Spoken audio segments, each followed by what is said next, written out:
তিনের আরেকটা অঙ্ক, 3-2 আরেকটা অঙ্ক আমাদের আছে হচ্ছে লগ 10⁻³ তো আমরা এটাকে রিডিএক্স করার সময় আমরা জানি লগের বেস কি রাখতে হয়, লগের বেস অলওয়েজ কি রাখতে হয়, ই রাখতে হয়। তাহলে এখানে বেস কি আছে, নাই। তাহলে আমরা এটাকে কি করতে পারি, ddx of log e⁻³ into log কি হবে 10⁻e। বুঝতে পারছো, এটা বেস চেঞ্জ করলাম, সে 9-10 এর সূত্র। তো এই যে অংশটা, এটা কি এখন কি পুরোটাই সহগ না, এটা কি সহগ।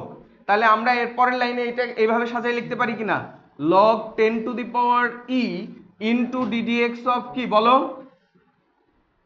ln 3x লেখা যায় কিনা। log e⁻³ মানে কি আসলে ln 3x, কারণ যেই লগের বেস ই তাকে লন বলে, বুঝতেছো।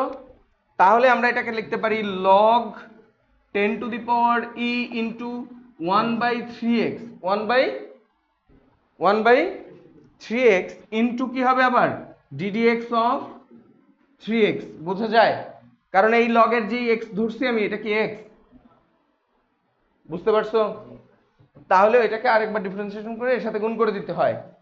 তাহলে আলটিমেটলি কত পাচ্ছ, এটা কাটা গেলে আমরা পাচ্ছি log 10⁻e, এটা হচ্ছে 1/x। বুঝতে পারছি। আচ্ছা, এখান থেকে আমরা আরেকটা অনুসিদ্ধান্ত দেখবো, এদিকে দেখো।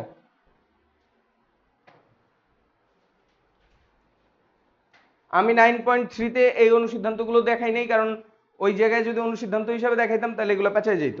এটা একটু দেখো, যদি ddx অফ log a⁻x হয়, a⁻x, তাহলে আমরা সেটাকে সরাসরি কি লিখতে পারি 1/x log a⁻e, log a⁻e।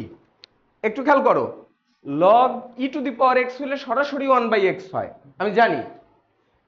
a⁻x হলেও আমি 1/x ই লিখবো, বাট তার সাথে কি হয়ে যাবে, log ওই বেজের উপরে ই দিয়ে দিব।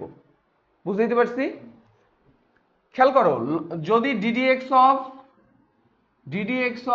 log e⁻x হইতো তাহলে তো 1/x ই হইতো, বুঝতেছো।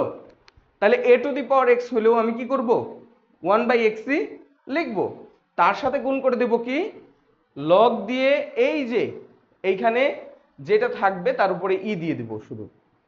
কথা কি বুঝছো, যে এইটা হচ্ছে a⁻x, e⁻x হলে সরাসরি 1/x লেখা যায়, যেহেতু a⁻x আছে তাহলে 1/x লিখতে হলে তার সাথে কি করতে হবে, কিছু এক্সট্রা দিতে হবে, সেই এক্সট্রাটুকু হচ্ছে ওইটা। বোঝা গেছে সেটা কিভাবে আসে, এই অঙ্কটা করে তো বুঝতে পারছো, বুঝছো না। তাহলে এইটাও আমরা কোনো কোনো ক্ষেত্রে এমসিকিউ এর জন্য শর্টকাটে করার জন্য আমরা কি করতে পারি, শর্টকাট ফর্মুলা হিসেবে কাজে লাগাইতে পারি। বুঝতে পারছি।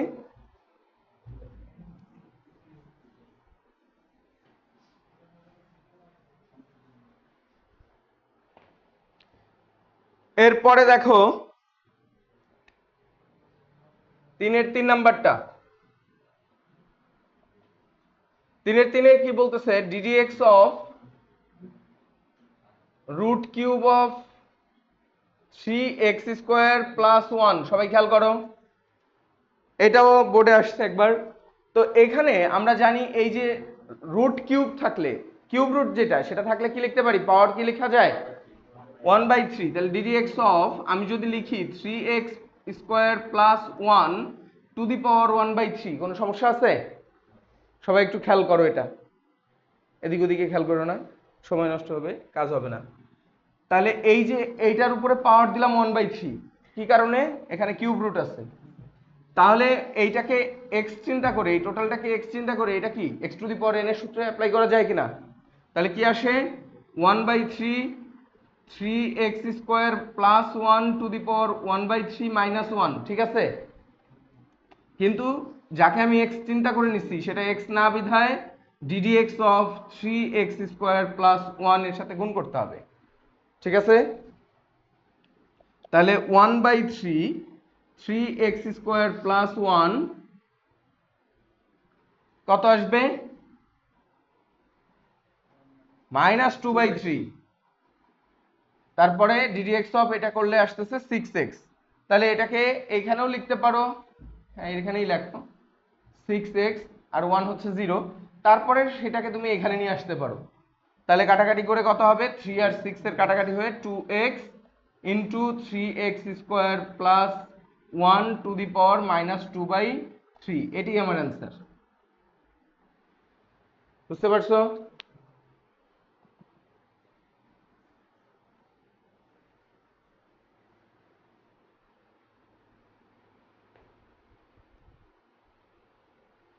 এরপরে দেখো 6 নাম্বারটা অঙ্ক অনেকবার আসছে। 6 নাম্বার অঙ্কটা,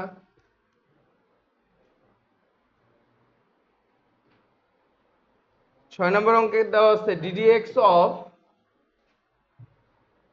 x sin x divided by 1 plus cos x।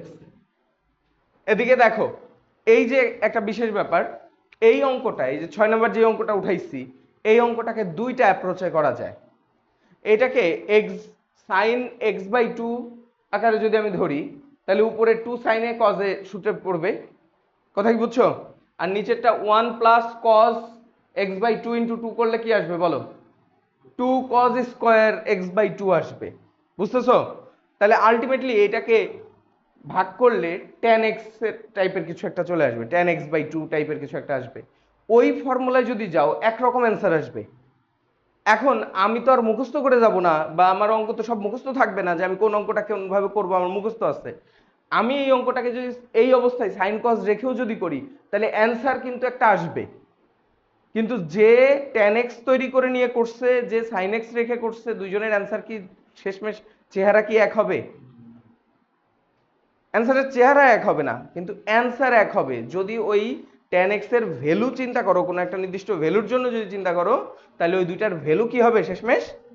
এক হবে। কথা কি বুঝছো? এই জন্য বলতেছি যে যদি দেখো যে একটা অঙ্ক করছো অ্যান্সারের সাথে মিলে নাই, এটা নিয়ে খুব টেনশন করার কিছু নাই।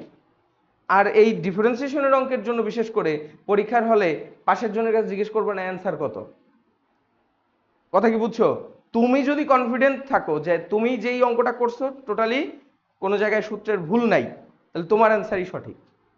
বুঝে দিতে পারছি? কারণ এই একই অঙ্ক ডিফারেন্ট ডিফারেন্ট বইতে যদি উত্তরমালা দেখো, অ্যান্সার ডিফারেন্ট ডিফারেন্ট থাকতে পারে। বুঝে দিতে পারছি? তাহলে আমরা এটাকে আগে আমাদের সিম্পল নিয়মে করি। সেটা করলে কি আসতেছে? 1 plus cos x whole square. কথা কি বুঝতেছো? এদিকে দেখো, 1 plus cos x whole square, V square আর কি, ইউ বাই ভি এর সূত্র। তাহলে 1 প্লাস cos x রেখে ddx অফ কি x into sine x minus 1 plus cos x রেখে ddx অফ কত হবে? x, না আমি x sin x রাখবো এবার, minus x into sine x রেখে ddx অফ কি হবে? 1 প্লাস cos x। কথা কি বুঝতেছো? ইউ বাই ভি এর সূত্রে ডিরেক্টলি মান বসাই দিচ্ছি জাস্ট সূত্রের মধ্যে। হ্যাঁ, এখন এইটাকে যদি ডিফারেন্সিয়েশন করো, 9.3 তে ছিল অন্য অন্য ডিজিট দিয়ে অন্য অঙ্ক ছিল। তো এইটাকে যদি এখন আমরা ইউ বাই ভি এর সূত্রে সরাসরি ডিফারেন্সিয়েশন করে দেই, তাহলে আমরা একটা অ্যান্সার কিন্তু পাবো। সেটা কি? 1 plus cos x whole square, 1 plus cos x রেখে এইটা আবার ইউভি। দেখো ইউ বাই ভি এর মধ্যে আবার কি আসতেছে? ইউভি। সেটা কি? x রেখে cos x plus sine x রেখে এক্স হচ্ছে 1 মাইনাস এক্স সাইন এক্স রেখে 1 0 আর cos x হয়ে যাচ্ছে সাইন এক্স, তাহলে প্লাস সাইন স্কোয়ার এক্স। এই অবস্থায় আমাদের অ্যান্সার রেখে দেওয়া সম্ভব। বুঝতে পারছো না বুঝো নাই? কি করছে আরেকবার একটু দেখো, এইখানে 1 প্লাস cos x আসছে, x ইন্টু সাইন এক্স, তাহলে x হচ্ছে ইউ, সাইন এক্স হচ্ছে ভি। x রেখে সাইন এক্স কে ডিফারেন্সিয়েশন করছি, cos x আসছে। সাইন এক্স প্লাস দিয়ে, মানে ইউ ইউ ভি এর সূত্রে মাঝখানে প্লাস, প্লাস দিয়ে সাইন এক্স রেখে এক্স কে ডিফারেন্সিয়েশন করা হয়েছে, 1 হয়ে গেছে। বুঝতেছো? এখানে সূত্রের মাইনাস ছিল, এক্স সাইন এক্স রেখে 1 কে ডিফারেন্সিয়েশন করলে কি হয়ে গেছে 0, প্লাস কজ এক্স কে ডিফারেন্সিয়েশন করে কি আসছে মাইনাস সাইন এক্স। তাহলে sine x into sine x sine square x, মাইনাসটা এই মাইনাসের সাথে গুণ হয়ে গেছে প্লাস। এইটাই আমাদের অ্যান্সার। তুমি চাইলে এখানে আর একটু এই যে এটার সাথে এটা গুণ টুন করে আর একটু কি কাটাকাটি যায় কিনা দেখতে পারো। কথা কি বুঝছো? এটা একটা স্টেপ, একটা পদ্ধতি।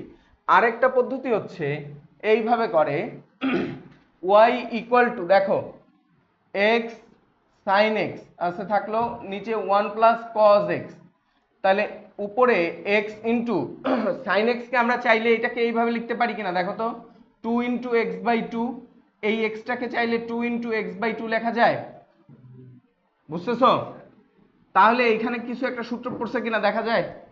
তাহলে এটা sin 2x এর সূত্র, তাহলে কি হবে উপরে বলো, 2 sin x by two into cos x by two.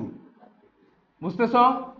নিচেরটা কি 1 প্লাস cos 2x কি হয় 2 cos square x by two. বুঝা যাচ্ছে? বুঝতেছো সবাই? এইটা করার পরে এই 2 আর এই 2 গুণ ভাগে কাটা যাচ্ছে, বুঝা যায়? এই cos স্কোয়ারের সাথে একটা cos কাটা গেলে কি হয় দেখো, x into tan x by two আসে কিনা, আসছে। এখন এইটাকে ডিফারেন্সিয়েশন করে এইভাবে করে আরেকটা অ্যান্সার আসবে, কিন্তু অঙ্ক দুইটার কোনোটাই ভুল না। এটা কি বুঝছো? তাহলে এইবার আমরা অতএব এইটা যেহেতু y ধরে নিয়েছিলাম, এইটাকে ডিফারেন্সিয়েশন করা আর এইটাকে ডিফারেন্সিয়েশন করা একই কথা।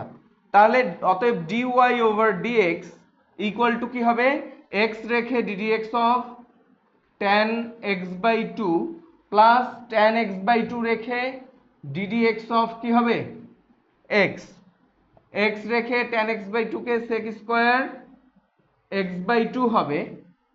বুঝতেছো? বাট x বাই টু তো x না, এটাকে ডিফারেন্সিয়েশন করলে আবার কি হবে x by two plus tan x by two রেখে x কে ডিফারেন্সিয়েশন করলে 1। বোঝা যাচ্ছে? ডিফারেন্সিয়েশন শেষ, এখন জাস্ট সাজায় লিখতে হবে। এখান থেকে x বাই টু কে ডিফারেন্সিয়েশন করলে একটা হাফ আসবে, সেই হাফটা সামনে নিয়ে আসলাম। এখানে x ছিল, x বাই টু একটা এখানে, এখান থেকে হাফ আর এইখানের x, তাহলে কি আসলো x by two sec square x by two plus tan x by two. এইটাই আমাদের অ্যান্সার। তো তোমাদের বইতে সম্ভবত এইটা করা আছে উত্তরমালায়। বুঝতে পারছো কেন আমি দুইটা পদ্ধতিতেই একই অঙ্ক দেখাইছি? বুঝতে পারছো কিনা? কারণ তুমি তো আর মুখস্থ করে পরীক্ষার হলে যাবা না যে এই অঙ্কটা এইভাবেই ছিল এইভাবেই করতে হবে।